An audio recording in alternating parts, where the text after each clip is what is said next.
Bonjour tout le monde, je m'appelle Jerry et je suis l'expert Fuji. Et aujourd'hui, on va faire les caractéristiques principales de la X-T1, le tout nouvel appareil de Fujifilm. Donc, écoutez, on a les vidéos et sans plus bref de délai, on y va. Donc, une autre nouveauté de Fujifilm avec cet appareil, c'est bien qu'il est, disons, scellé pour l'environnement. Donc, pour une pluie ou même la poussière, le boîtier il est scellé à travers du boîtier. Donc, comme ça, on n'est pas sujet à l'eau ou bien la poussière peut rentrer dans le boîtier lui-même. Là, ça ne veut pas dire qu'on peut le submerger ou le mettre dans l'eau telle qu'elle, mais au moins dans une pluie ou haute humidité, on peut se fier au boîtier qu'il n'y aura aucune poussière ou aucun goutte d'eau qui va rentrer dans le boîtier. Il est aussi anti-gel jusqu'à -10, donc il va très bien performer même en temps froid. Jusqu'à -10 degrés Celsius aussi. Donc, non seulement scellé pour l'humidité et la poussière, mais aussi pour l'environnement, pour le froid aussi. Donc, une des caractéristiques qu'on va vous montrer, bien entendu, c'est le viseur électronique. Donc, c'est un viseur électronique de 2,36 millions de pixels. Donc, beaucoup de pixels dans le viseur. C'est un viseur assez large. Donc, je vais juste enlever le couvert ici pour vous montrer vraiment le viseur. Et c'est un viseur avec des objectifs à l'intérieur asphériques. Donc, ça vous donne vraiment une clarté d'image très haut dans le viseur. Et avec le rafraîchissement de 5 millisecondes du viseur électronique, on va voir qu'il est très, très clair et très, très rapide, qui nous donne un avantage dans le sport ou bien dans des circonstances où on a beaucoup de mouvements ou d'action dans les photos. L'écran, lui, c'est un écran avec un vitre tempéré, donc assez solide, et aussi avec le même rafraîchissement que le viseur à 5 millisecondes. Donc, on peut voir qu'il répond très bien au mouvement, soit de l'appareil ou du mouvement en avant du sujet. Et aussi, il est un écran qui peut articuler, mais pas articuler, mais on peut le changer d'angle, de variangle, soit pour les prises à hauteur de la ceinture ou bien par-dessus la tête, ici, comme ça. Donc, c'est un écran très clair, très rapide. Et qui vous donne toute l'information dans l'écran. Et quand on va, c'est dur à vous montrer sur l'appareil, mais quand on met en mode de portrait, l'information dans le viseur va changer aussi. Donc, beaucoup d'améliorations avec le viseur électronique sur le X-T1. Donc, on peut faire les rafales jusqu'à 8 prises par seconde, même en RAW. En RAW, on peut avoir jusqu'à peu près 11 images et en JPEG jusqu'à peu près 40, si je ne me trompe pas, c'est 47 images sur la carte mémoire. Pour prendre avantage de cette vitesse, la première chose qu'on doit faire, c'est de s'assurer qu'on a une carte de très haute vitesse. Donc, j'ai ici une carte SDHC version UHS 2. Donc, ces cartes, c'est les nouvelles cartes. Et comme c'est là, la X-T1, c'est le seul appareil qui est compatible avec cette carte, mais certainement, je suis sûr qu'il va y en avoir d'autres avant trop longtemps. Donc, on a besoin de la carte mémoire. On doit mettre l'appareil en mode continuel en haute vitesse. On doit aussi se mettre à mise au point automatique continuelle ici en avant en C. Et on va aussi avoir besoin de s'assurer que notre vitesse d'ouverture d'obturateur, c'est-à-dire est assez vite pour avoir autant de prises par seconde. Donc, par exemple, si je prends une prise d'un quart de seconde, là, à ce moment-là, je ne pourrais pas avoir 8 prises dans une seconde. Je pourrais seulement en avoir 4. Donc, ça, c'est juste la différence. Donc, ici, je suis à 1/500e de seconde. Et je vais juste prendre ici comme un exemple. J'ai une poupée ici devant moi et je vais juste prendre des photos en rafale et pour que vous puissiez entendre le moteur en fonction. Donc là, je prends ma mise au point et on y va. Et comme vous pouvez voir, elle prend assez rapide comme prise en rafale. Et ce que vous pouvez voir, c'est que tous les prises sont bien... très bien montré ici. Je vais juste peut-être me rapprocher un peu. On peut voir que chaque prise est bien à sa mise au point, donc le mode continu fonctionne très bien. Ça se peut aussi qu'on mette des petits exemples un petit peu mieux réussis que mon petit exemple ici. Donc ça, c'est les modes rafale pour la XT1. Take 2 on the manual focus assist and the dual screen and manual focus. Donc, l'appareil a l'habileté de faire la mise au point manuelle. Donc, sur le devant de l'appareil ici, on voit la petite molette de contrôle pour la mise au point manuelle. Et on a différentes options. Nous avons le Focus Peak Highlight, nous avons l'image séparée ou divisée comme assistance et aussi assistance standard qui se fie à l'œil nu, vraiment voir la netteté d'image sur l'écran. Sur l'écran, nous avons aussi l'option, ce que vous voyez ici, c'est que notre assistance de mise au point manuelle est sur le côté. Donc, ce que l'on peut voir maintenant, c'est que on peut vraiment voir l'image plein ici avec l'image séparée, Focus Peak Highlight ou l'assistance qu'on choisit ici. Maintenant, l'écran qu'on voit ici, on peut aussi le dupliquer dans le viseur. Et aussi, on voit en bas, c'est les distances. Donc, on peut vraiment voir la ligne ici, c'est notre mise au point. Donc, la petite ligne blanche qu'on voit au centre de la ligne bleue, c'est la distance réelle. Et le bleu, c'est la profondeur de champ. Donc, dépendant de votre ouverture, donc là, je vais me mettre, disons, un petit peu plus étroit. Et maintenant, on voit que la ligne bleue est beaucoup plus longue. Et on voit que notre profondeur de champ est beaucoup plus profond avec la ligne. Donc, ça peut aussi nous aider à faire notre mise au point. Donc, je vais juste me éclaircir un peu.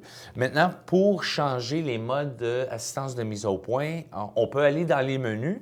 Donc, si on va menu, on voit assistance de mise au point à la 4e page des paramètres de prise de vue. Et on peut ensuite choisir soit le standard, le split image ou le focus peak highlight. Et ici, on voit les différentes options. Nous avons 3 couleurs avec 2 différents choix. Et aussi, en visualisant l'écran, en tenant la touche Focus Assist, on peut maintenant le choisir et changer le type que l'on veut. Et encore une fois, on voit toute cette information aussi dans le viseur quand on se sert du viseur. Donc ça, c'est les mises de points manuelles et l'écran double pour cette nouvelle XT1, si vous voulez. Donc, nous avons 3 molettes de contrôle sur le haut de l'appareil. Toutes sont usinées en alliage aluminium et très, très précis. Nous avons ici le contrôle pour la compensation d'exposition de -3 à +3 stops d'exposition. Séparé par 1/3 d'exposition. Donc, on peut choisir jusqu'à aussi précis qu'1 tiers d'exposition, soit sur ou sous-exposé, dépendant des circonstances. Cette contrôle ici, nous avons les vitesses d'obturateur de 1/4 millième, de 1 seconde à 1/4 millième et le bulbe, et aussi en automatique aussi. En dessous de cette molette de contrôle ici, j'ai ici le métrage. Donc, les 3 choix de métrage ici sont là, donc soit spot ou en moyenne. Et nous avons ici la molette de contrôle pour le ISO. Et donc, on peut aussi choisir automatique, le low qui équivaut à 100 et le high 1 et le high 2 ou le O1, O2, donc au ISO, donc du, disons, 12 800 et 12 000 et 51 200, je crois, c'est l'autre qu'on peut programmer ici dans le haut. Et en dessous de le ISO, nous avons tous les rafales, le bracketing, double exposition, tout ce qui se rapporte à l'obturateur en ce qui concerne vitesse ou bien en bracketing, etc. Donc ça, c'est les molettes de contrôle pour contrôler soit le ISO, l'ouverture ou l'exposition. Donc, le XT1 a l'habilité sans fil de soit transférer les images de la carte mémoire à soit votre tablette iOS ou Android, aussi votre téléphone. Pour la démonstration, je vais me servir du iPad. C'est un petit peu plus gros, un petit peu plus visuel. Donc, ce que l'on voit sur le haut de l'appareil ici, c'est la touche Wi-Fi. Et j'ai tout simplement à appuyer sur la touche. Donc, on voit, si on appuie sur la touche, on voit que sur l'écran, on voit qu'il active. Et maintenant, je vais juste aller dans mes paramètres de mon iPad pour m'assurer que je suis bien branché à l'appareil photo. Et voilà. Donc, une fois trouvé, vous voyez la coche, parfait.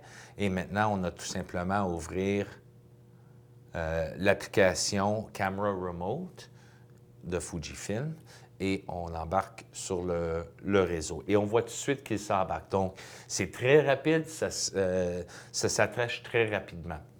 Maintenant, ce que l'on voit ici, c'est l'écran. On voit que l'écran de l'appareil est éteint, mais c'est vraiment l'image de l'appareil photo qu'on voit. On a accès du zoom si on a un zoom manuel. Et on a accès à différentes options comme les vitesses d'obturateur, le ISO. On a même accès aux simulations de film, balance des blancs, macro, mode de flash et le retardateur. On a aussi accès aux vidéos aussi.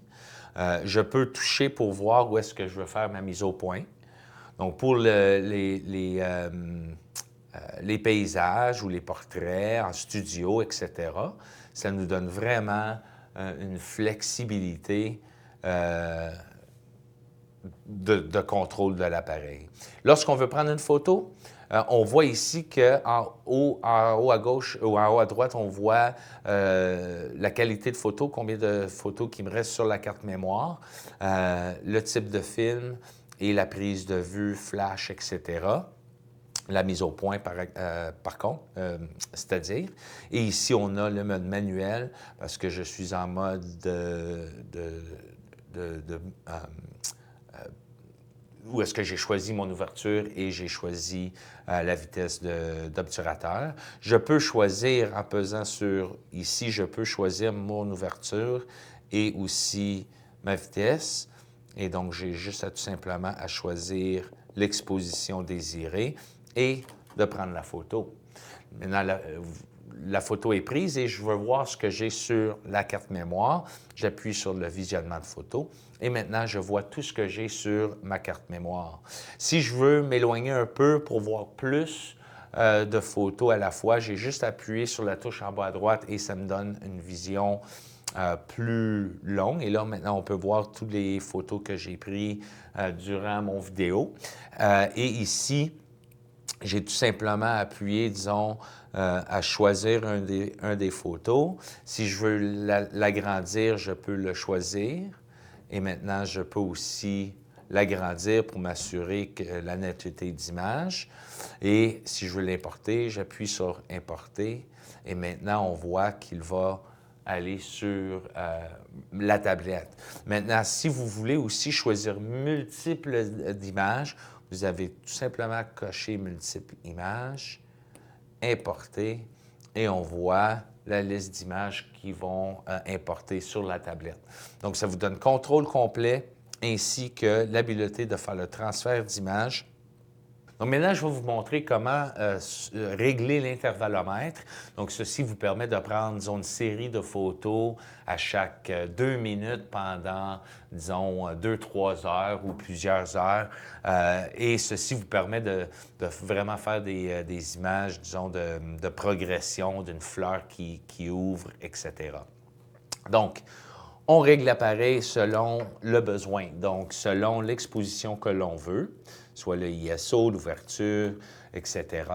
Et on va dans le menu. Une fois qu'on est dans le menu, maintenant, on va voir ici à la deuxième page, nous avons ici l'intervalle, deuxième option, et ici on voit à quel intervalle qu'on veut prendre les photos et combien de photos. Moi, je l'ai réglé à chaque 10 secondes pour 5 photos pour la démonstration et on appuie sur la touche OK. Et maintenant, ça nous demande quand on veut commencer. Moi, je vais commencer tout de suite, mais vous pouvez aussi le faire plus tard aussi, jusqu'à 24 heures plus tard.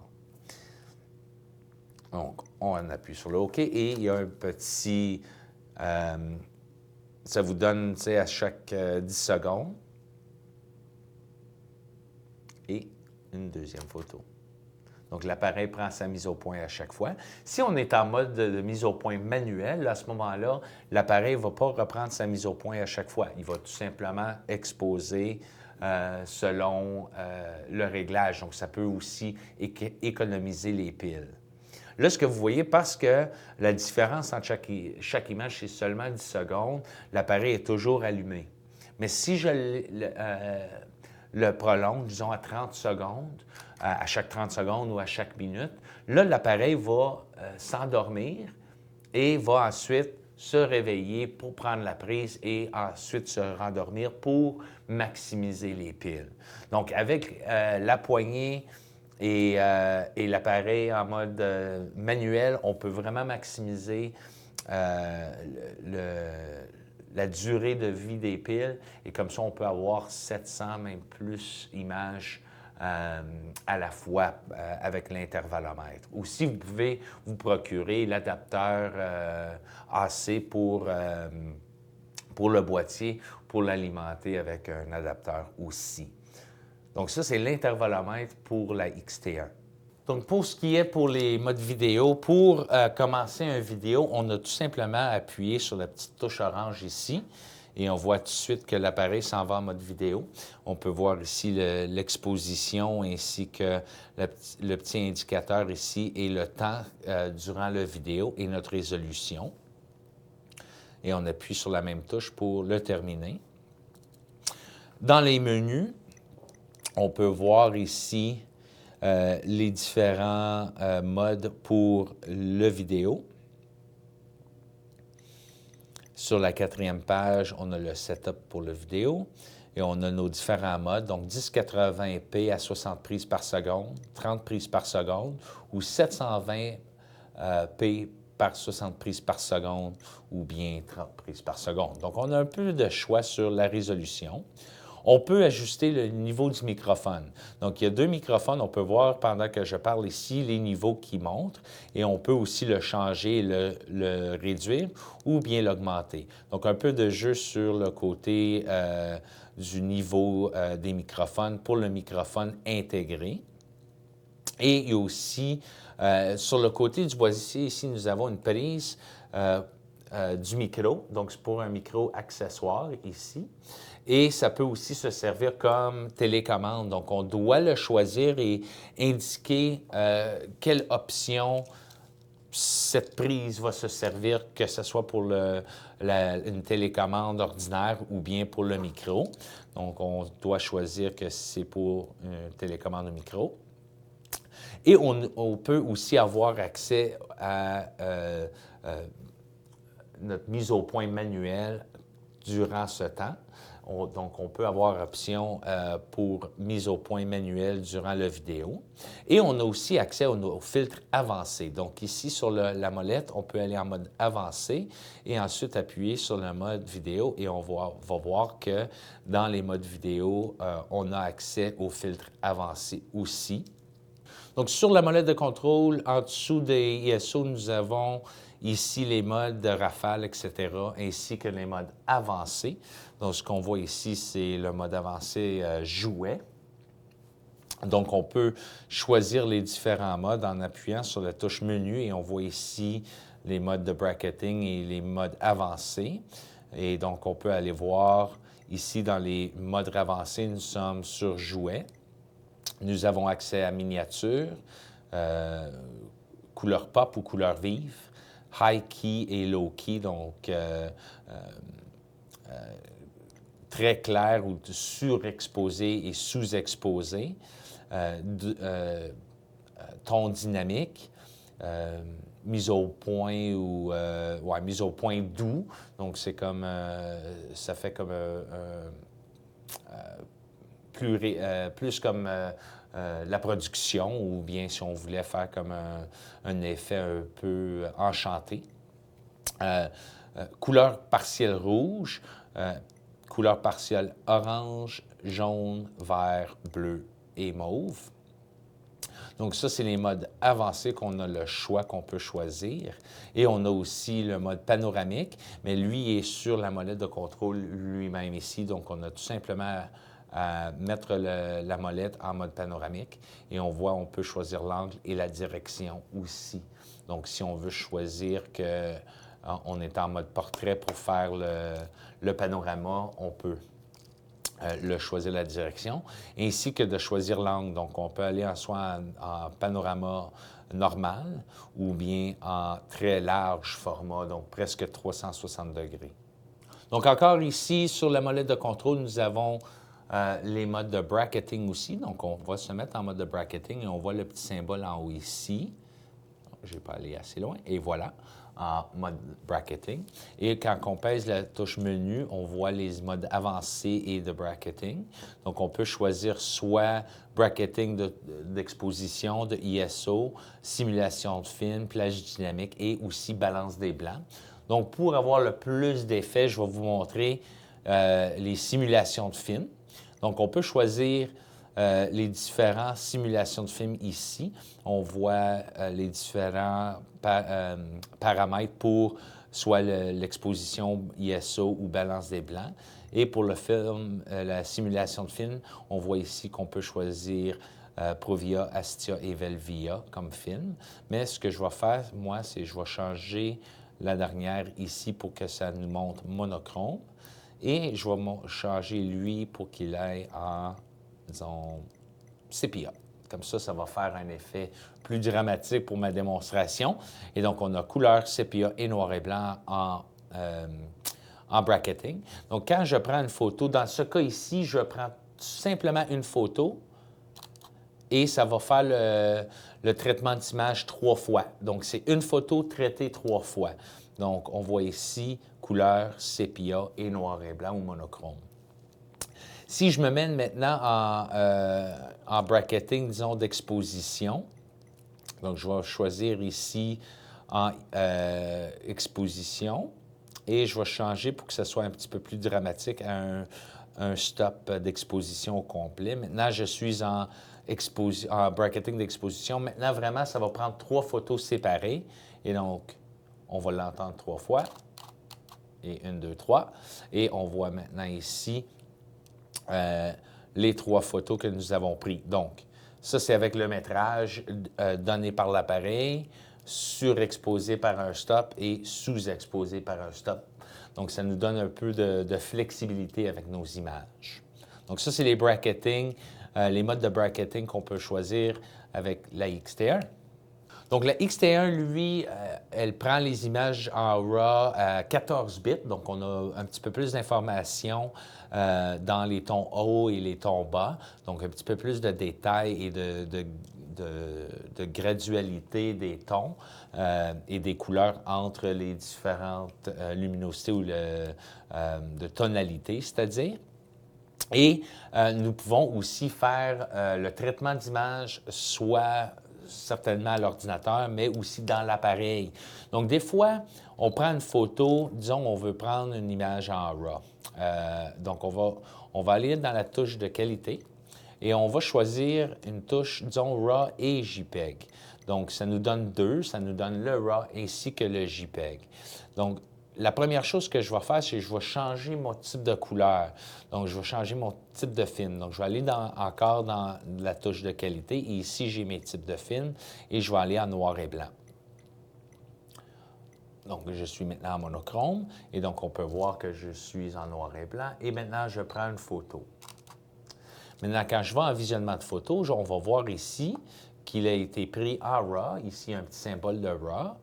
Et en regardant l'image, je vois que je voulais qu'il soit en couleur, je ne voulais pas qu'il soit en noir et blanc, mais non seulement ça, je voulais aussi qu'il soit plus foncé. Il est trop surexposé.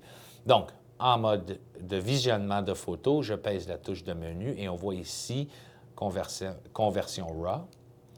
Et j'ai ici maintenant, on peut jouer un peu avec soit l'exposition. Donc, comme j'ai dit, il était surexposé, donc je veux qu'il sous-expose un peu. Donc, je vais aller à -1. Je voulais qu'il soit en couleur, mais je vais changer, je vais aller en mode Velvia. Et je vais aussi, disons, changer, disons, ici, le balance des blancs pour vraiment faire un effet assez spécial. Je vais choisir incandescent juste pour faire un effet différent. Donc, une fois que je suis fini, maintenant, pour créer le JPEG, je pèse la touche de qualité ici. Et maintenant, ça fait une nouvelle photo avec les nouveaux paramètres que j'ai introduits. On voit ici OK pour le sauvegarder. Et maintenant, je pèse OK. Maintenant, je vois mon image RAW avec le noir et blanc, ainsi que l'image que j'ai retraitée en JPEG. Donc, on peut voir, c'est la même image, sauf une en noir et blanc, une en couleur avec un petit peu plus foncé avec mes compensations que j'ai choisies. Donc, comme les appareils Fujifilm, la X Pro 1 ou la la X100S, la X2, la XM1, la X101, etc., nous avons introduit la touche de qualité ici, ou la Quick Menu, si vous voulez. Donc, on a tout simplement appuyé sur cette touche ici et on peut voir tous nos modes, soit de base, qu'on est en mode de mise au point manuel, c'est parce que la molette d'en avant est en manuel. Si je me mets en simple composition, maintenant, on voit qu'il est en AF à simple composition. Plage dynamique, balance des blancs, type de film, qualité de film, si on va aller en RAW avec JPEG ou bien RAW tout simplement. Réduction de bruit, les tons hauts, les tons bas et les couleurs, les types de couleurs. Ça, c'est la saturation de couleurs et la netteté d'image. On a aussi accès au retardateur si on veut choisir 10 secondes, 2 secondes ou off. Détection de visage, le flash en automatique quand il est attaché et juste la luminosité de l'écran. Ici, on voit, on a accès dans la touche de qualité ici. Donc, ça, c'est la touche de qualité. Nous avons beaucoup d'options que vous pouvez avoir accès et ce qui fait qu'un petit peu plus, disons, prêt à la main tous nos modes de qualité de photo et type de film, etc. Donc, l'appareil a deux molettes de contrôle, une ici en avant et une en arrière. Ici peut soit en mode de visionnement, disons, par exemple, et si je voulais voir mes photos en rapidité, une après l'autre, je peux me servir tout simplement de la molette de contrôle postérieur ou supérieur ou d'en avant ici. Et la molette de contrôle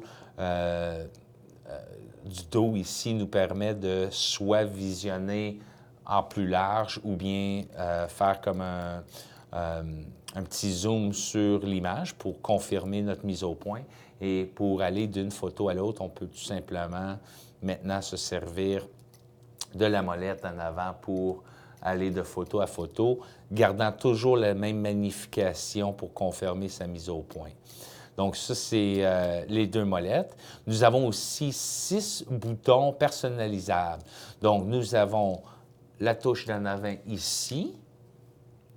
Nous avons la touche en haut ici, FN, et ainsi que Wi-Fi. Et par défaut, il est Wi-Fi.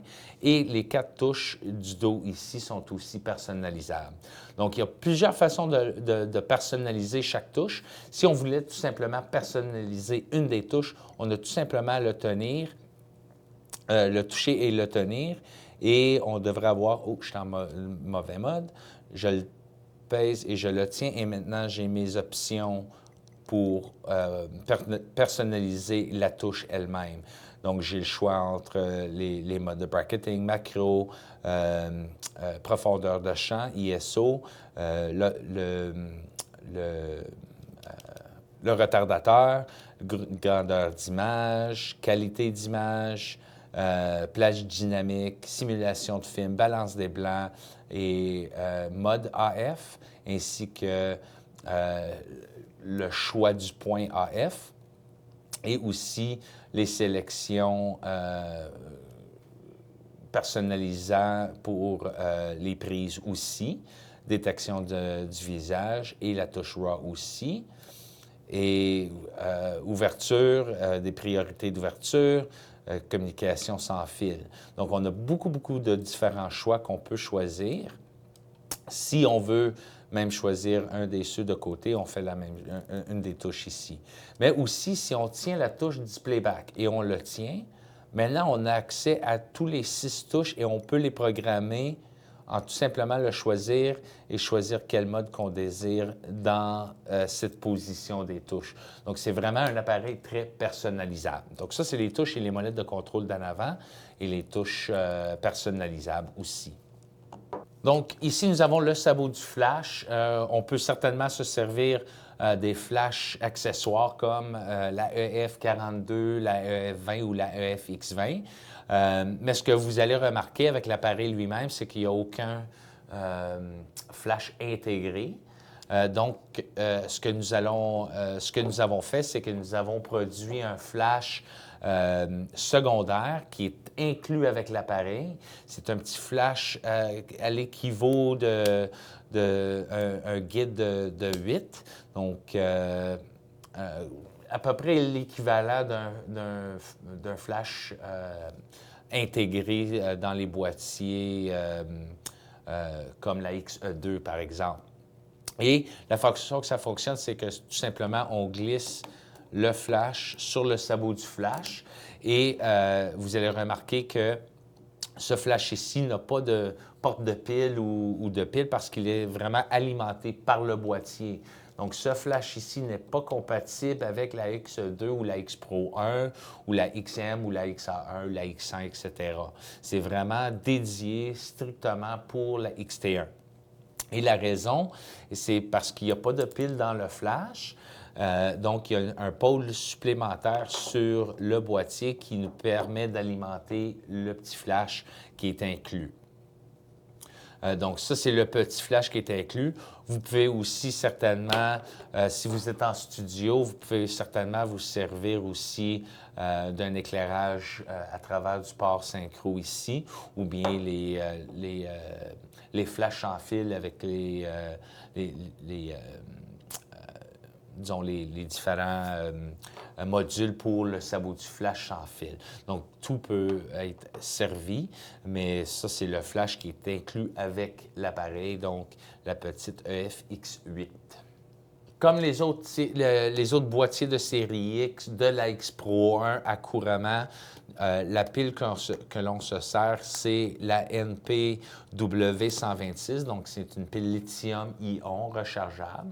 Il est inclus, il y en a une qui est inclue avec le boîtier lui-même. Et on peut avoir jusqu'à à peu près 350 prises en se servant du flash et de l'écran à chaque prise pour chaque temps de recharge.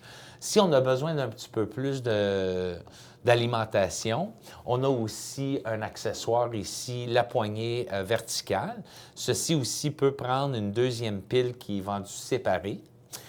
Et on l'ouvre et on le met ici. Et ceci double la performance ou les prises qu'on peut prendre. Donc, on peut aller jusqu'à 700 prises avec la poignée d'alimentation.